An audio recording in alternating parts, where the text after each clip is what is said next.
There's a lot of dumbass criminals to talk about, baby. It's the whacked out news. People breaking the law. Ha-ha, fighting in the nude. Ha, drunk people pooping in the street. Ha-ha, it's the whacked out news. Huh, so many people on meth. Ow! Well, an interesting strategy here from 51-year-old Walter Freimeyer, who had a little issue when he's being booked into the jail in Winter Haven, which, by the way, is in Polk County. And so, thus, we have a video and the audio from it of our good friend, Polk County Sheriff Grady Judd, about what happened with Walter Freimeyer. So we arrested Walter Freimeyer. He's 51. We got a call that he was naked inside of a restroom at a public park. So the deputy arrests him. We find out he's already got 25 prior arrests and been to state prison 5 times. Wow. So we put everybody through a body scanner to make sure that they're not trying to bring guns and knives and drugs into the jail. Well, you might have thought Walter was bringing drugs into the jail. He brought a thermos into the jail. That's right. He put it up the exit ramp. Oh, man, oh, man. A thermos? A big old thermos. What was in it? All kinds of contraband. Oh. Yep. It was like a vault. I mean, that's impressive. Now, I don't know if the thermos that Grady T. Judd had in this video was the one or the same size, but thermoses can be pretty big. Oh, and Grady Judd loves a prop.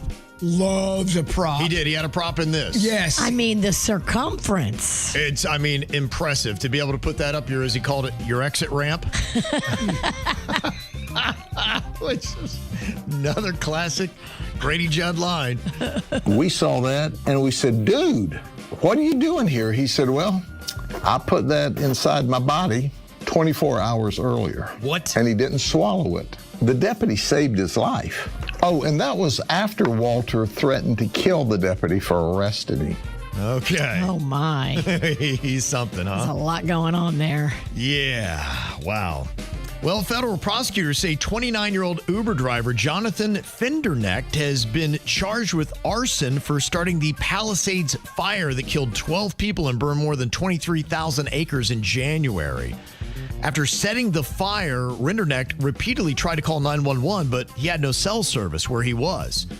The blaze was then reported by a resident at 12:17 a.m.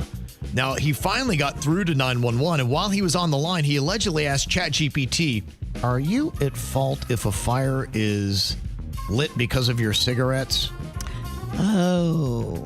After he made that call, he then returned to the trail to watch it burn. Oh. Now, he was living in the Palisades at the time, but he later moved to where else? Florida, Melbourne. He got arrested in Orlando for this.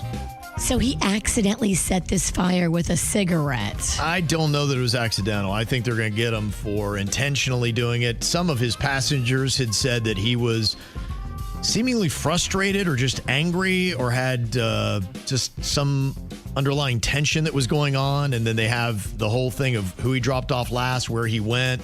Seems like he set the whole thing. He's looking at least 20 years in prison. Whoa. Yeah.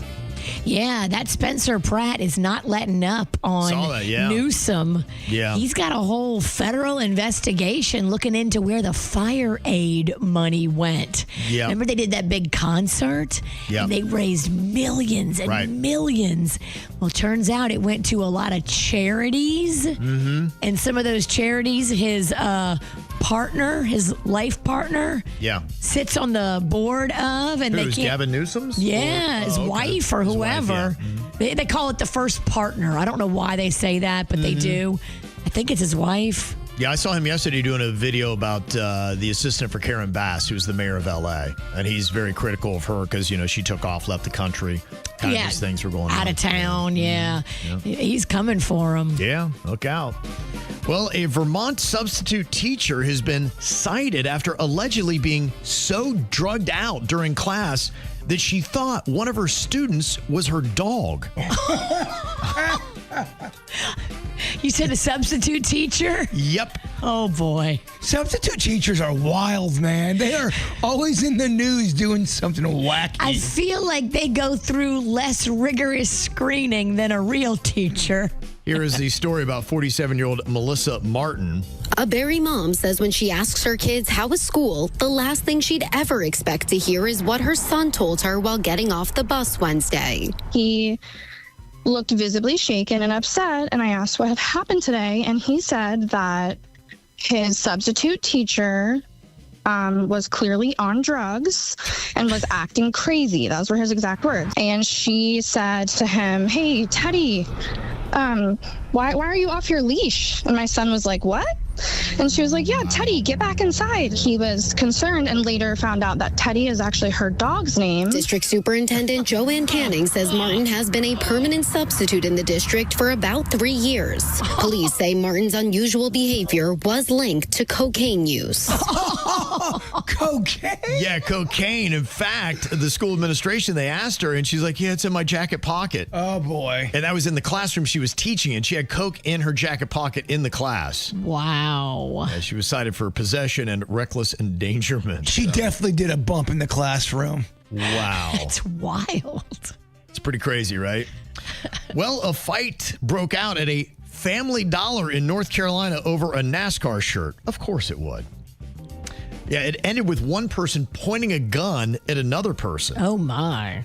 Got a little bit out of control. Thankfully, nobody was hurt. I'm afraid for those that are working, that are still employed there. She asked her to give her the shirt, that she wanted the shirt. So the lady, of course, told her no, she wasn't going to give her the shirt. Came back with a gun, waving it at everyone going in the store. When the lady seen her, she pointed the gun at her head. And the little girl just laid there in like fetal position. Whoa, crazy, huh? For a shirt? Yep. The woman with the gun was later taken for a mental health evaluation. That's a good thing. Yeah, they need to check. See what's We're going on. just going to go ahead and take that gun, too. You can't have a gun anymore. You're done. Yeah. Well, never know what you're going to see if you go to the Tiki Bar Harlow's Hideout in Stuart, Florida. They got a call, the police did, about an unexpected patron. That patron, a 4-foot alligator. Oh. It had gotten inside the bar and was just kind of hanging out. Was he trying to get like a rum runner? I think so, yeah. Just looking for a cocktail. Unfortunately, they did not serve him. He didn't have proper ID. He was then relocated to a more appropriate habitat where they say the only cocktails are in the swamp. So there you go. And 32-year-old Florida man, Justin Taveras, had an active warrant for being a convicted felon in possession of a firearm after driving into a North Fort Myers Travelodge hotel and hiding behind a hallway ice machine. He drove into the hotel and then hid behind the ice machine? Oh, he's on something. Yes, probably was, and they didn't have a hard time seeing his shoes from the ice machine. He moved away from the wall. We see your feet. Yeah, they also found a pill bottle containing various narcotics on him as well. Oh. Mm-hmm. Boy, another death on an amusement park ride in Orlando. This time, or actually not Orlando, sorry, this was out west in California. It was Disneyland's Haunted Mansion. A 60-year-old woman came off and had an emergency, medical emergency, was unresponsive. They say Disneyland security administered CPR before paramedics transported her to a hospital where they pronounced her to be dead. Ugh. Now, we've heard that too, like nobody dies at Disney. They take you off premise and pronounce you at the hospital. They tried the CPR and get her in the ambulance fast. Only she won't make it. When they got her to the hospital, that's when she was pronounced dead. You're not allowed to die at Disney, even if you do, in fact, die at Disney. And she died in the Haunted Mansion. Ooh. That adds to the legitimacy of the ride. Right. Yeah, it's supposed to be a slow-moving attraction suitable for young children. So, like, okay, what was it happen? I mean, maybe it's just a coincidence that it was her time and she had it right there. The Haunted Mansion is one of the best rides ever. I love that ride. It's so cozy. But you settle into like this pod, and it would be like a nice place, nice, dark, quiet place to die. It would be. Oh, it is? It's a lot better than dying on the, what was it, Galaxy Racers. Where the guy died. That's a horrific death. The dying on the Haunted Mansion would kind of be peaceful. Okay, well, there you go. And do you kind of feel like you have to haunt it after? Yeah, I mean, you've earned your way in. Well, you want to talk about living forever.